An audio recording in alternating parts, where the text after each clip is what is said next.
1857 की क्रांति का आगाज हो चुका था और दिल्ली से सटी इस रियासत के राजा का पराक्रम और प्रताप देखकर अंग्रेजों ने इन्हें आयरन वॉल ऑफ दिल्ली की संज्ञा दे दी थी।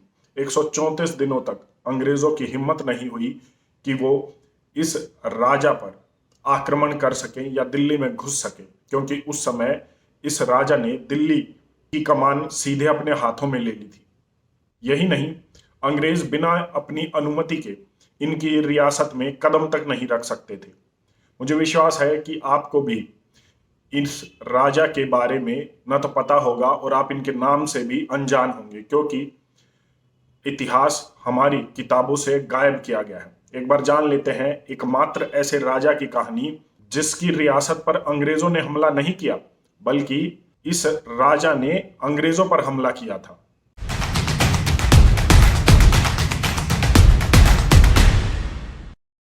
अठारह की क्रांति की शुरुआत हो चुकी थी और पूरे देश भर में मीटिंग्स हो रही थी क्रांति को सफल बनाने के लिए, और इस बार अंग्रेजों से आर पार की लड़ाई थी।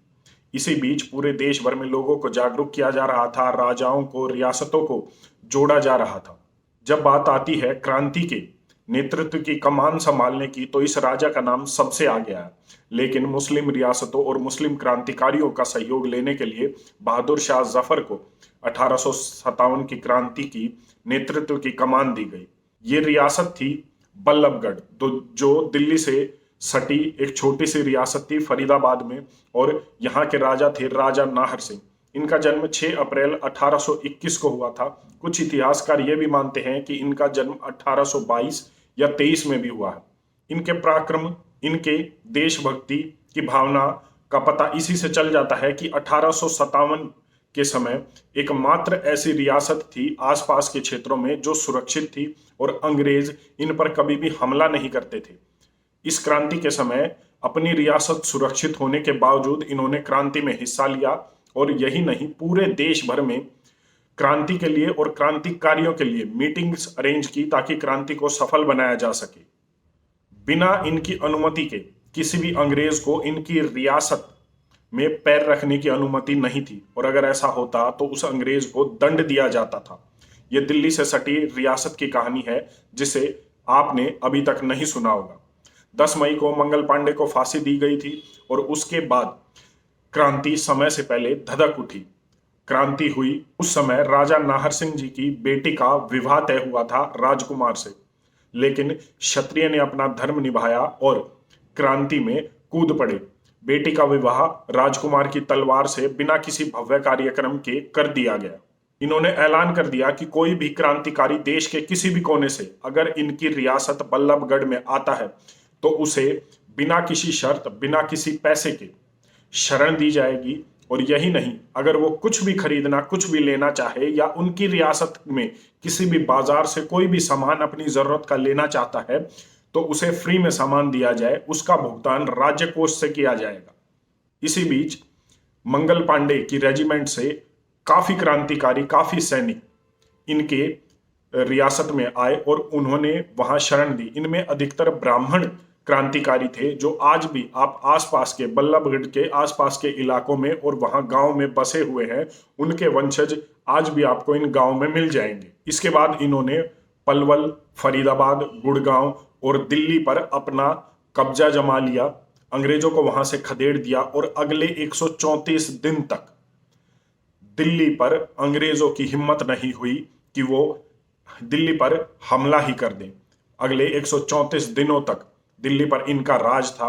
जब ये दिल्ली में बहादुर शाह जफर के साथ क्रांति की कमान संभाले हुए थे तो इनकी रियासत पर 134 दिनों के बाद अंग्रेजों ने हमला बोल दिया, और तभी जब इन्हें जानकारी मिली तो इन्हें दिल्ली छोड़कर अपनी रियासत को संभालने के लिए वहां युद्ध के लिए जाना पड़ा।